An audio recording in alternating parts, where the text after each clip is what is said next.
Have you ever considered how your journey of self-improvement aligns or perhaps misaligns with the tenets of your faith?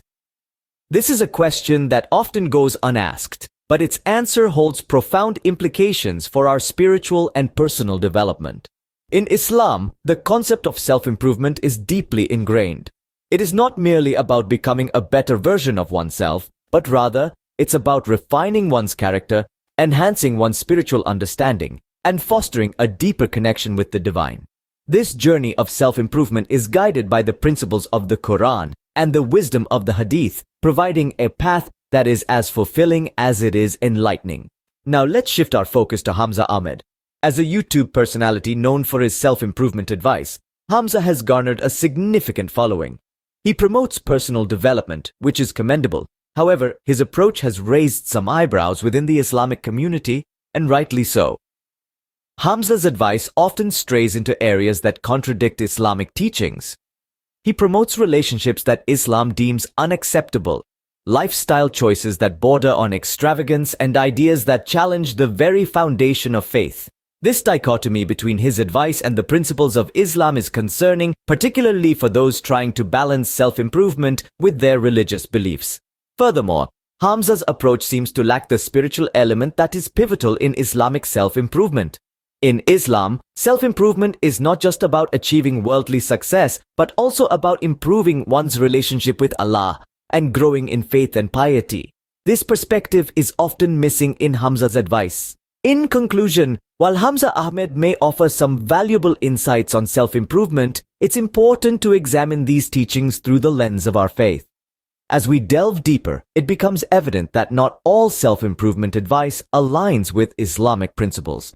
The journey of self-improvement is a personal one, but for Muslims, it should always be guided by the teachings of Islam.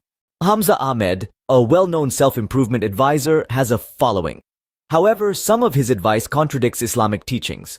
Firstly, let's delve into how Ahmed promotes haram relationships. In Islam, relationships are sacred and bound by the principles of marriage. Yet, Ahmed's advice often encourages relationships outside of this framework, which is a clear contradiction to Islamic teachings. In the Holy Quran, Surah Al-Isra, verse 32, it is explicitly stated, "And do not approach unlawful sexual intercourse. Indeed, it is ever an immorality and is evil as a way." Next, Ahmed's endorsement of a luxury lifestyle is another point of contention. While Islam does not prohibit wealth, it emphasizes humility, modesty, and the avoidance of excessive indulgence. Surah Al-Qasas verse 77 reminds us, "But seek, through that which Allah has given you, the home of the hereafter, and do not forget your share of the world, and do good as Allah has done good to you, and desire not corruption in the land. Indeed, Allah does not like corruptors." Moreover, Ahmed's promotion of atheistic views is fundamentally at odds with the core of Islamic belief, which is the faith in the existence of Allah. The Quran in Surah Al-Baqarah, verse 177, establishes, "Righteousness is not that you turn your faces toward the east or the west, but righteousness is one who believes in Allah, the last day, the angels, the book, and the prophets." In conclusion, while Hamza Ahmed's self-improvement strategies may seem appealing, they are riddled with contradictions to Islamic teachings. As followers of Islam, it's essential for us to discern and filter the advice we consume. We must align our self-improvement journey with the principles of our faith, not against them. It's crucial to scrutinize the advice we receive, especially when it contradicts our faith's teachings. So how can we ensure our self-improvement aligns with our Islamic beliefs? This question is central to the discourse we've embarked on today. We've charted the intersection of self-improvement and Islamic principles, and also scrutinized the contradictions found in certain popular self-development narratives, such as those propagated by Hamza Ahmed. Now, we move to the crux of the matter, the alignment of self-improvement with Islamic teachings. The key is balance. Personal growth and spiritual alignment should not be mutually exclusive, but rather, they should complement and enrich each other. The Prophet Muhammad, peace be upon him, said, "Take advantage of 5 before 5. Your youth before your old age, your health before your illness, your riches before your poverty, your free time before your work, and your life before your death."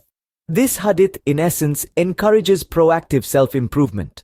As believers, we're urged to strive for excellence or ihsan in all aspects of life.